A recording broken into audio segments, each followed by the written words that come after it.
Estamos de volta com o TJ Regional, edição da tarde. Aqui com a gente já está o doutor Renato. Seja bem-vindo, doutor Renato. Muito obrigado, boa tarde a todos, boa tarde, telespectadores. Antes dele conversar com a gente, eu tenho um recadinho para você e logo em seguida a vinheta do quadro.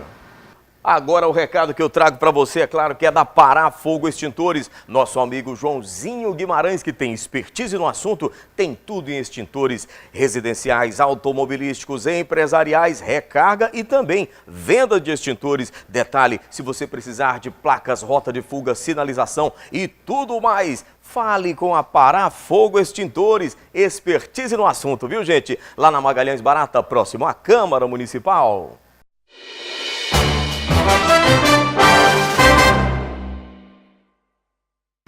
Vamos lá, doutor Renato. Então nós vamos agora, nesta edição especificamente do quadro Por Dentro da Lei, responder as perguntas dos nossos telespectadores que mandam para a gente pelo WhatsApp que você vê na tela.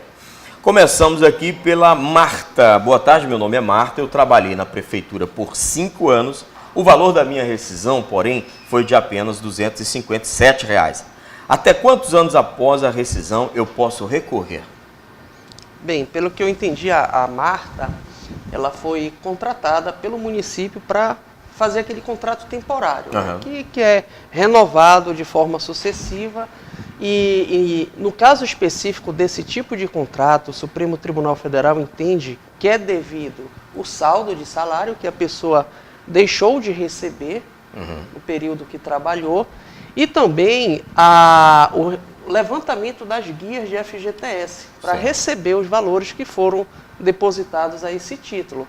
É diferente, por exemplo, de alguém que prestou um concurso público, que existe todo um procedimento para a pessoa ser afastada, tem que ter um processo administrativo disciplinar, e é diferente também daquele trabalhador que tem carteira assinada, da iniciativa privada, que aí iria receber férias, 13º, né, proporcional de férias, proporcional de 13º, multa rescisória, entre outras verbas. Né?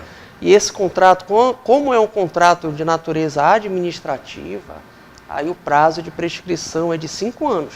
E não é na Justiça do Trabalho que essa pessoa vai pleitear na Justiça Comum. Justiça Comum. Mas perfeito. É interessante levar esse cálculo para a Defensoria, dar uma olhada para ver se realmente são esses os valores. Ok, Marta, tá então respondido para você.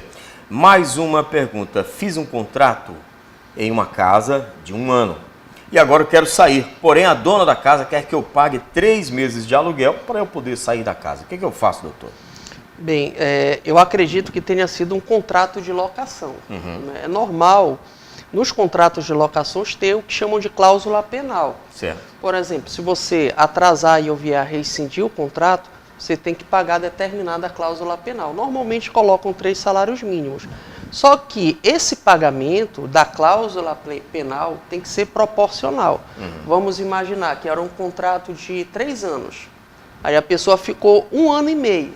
Aí saiu depois desse 1 ano e meio. Então ficou metade do período contratado. Aí vai pagar metade da cláusula penal. Certo. Não pode ser cobrado, nesse caso, a integralidade dessa cláusula, da multa. Muito bem.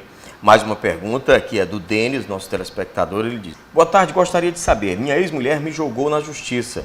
Eu poderia estar reafirmando o acordo com ela sobre a pensão alimentícia do meu filho? Porque eu não estou trabalhando, só fazendo bico, diz ele. Se chegar a intimação, eu vou ser preso, sim ou não? Bem, aí é interessante essa questão, porque o valor arbitrado a título de alimentos, ele nunca é definitivo. Certo. A qualquer momento, se, por exemplo, nesse caso, diminuir a possibilidade dele de pagamento e continuar a mesma necessidade da criança, aí ele pode pedir uma ação, através de uma ação revisional de alimentos, a modificação desse percentual. Certo.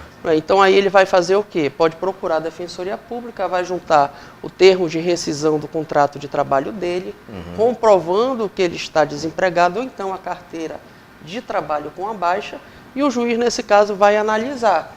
Agora, isso não é automático, ele tem que provocar o judiciário, porque só aí vai ter uma nova decisão que vai substituir aquela anterior, no caso, aí diminuindo o percentual. E se ele não fizer isso, se, por exemplo, tiver um cumprimento de sentença executando esse valor devido, aí ele pode ficar preso até por 3 meses.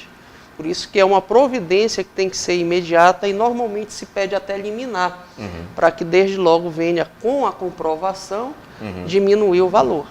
Para a gente encerrar, o telespectador diz: tive um contrato da Caixa Econômica que foi pago, foram pagas as taxas, o seguro, 2 mensalidades, mas foi constatado que os documentos tinham pendências junto a um cartório de terras em Belém.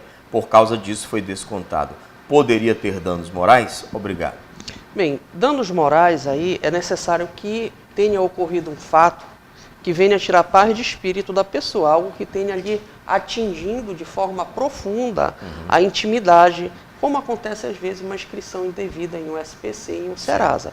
Existem situações que não causam toda essa repercussão na intimidade da pessoa, aí chamam mero dissabor.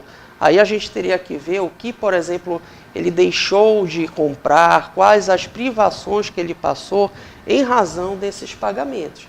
Porque se realmente tivesse sido só um pagamento ali e por um motivo até que não tenha sido da instituição financeira, não conseguiu concretizar aquele negócio, aí não se fala, claro, em dano moral. Ok, obrigado, doutor Renato. Antes da gente encerrar, temos mais um recado importante para você.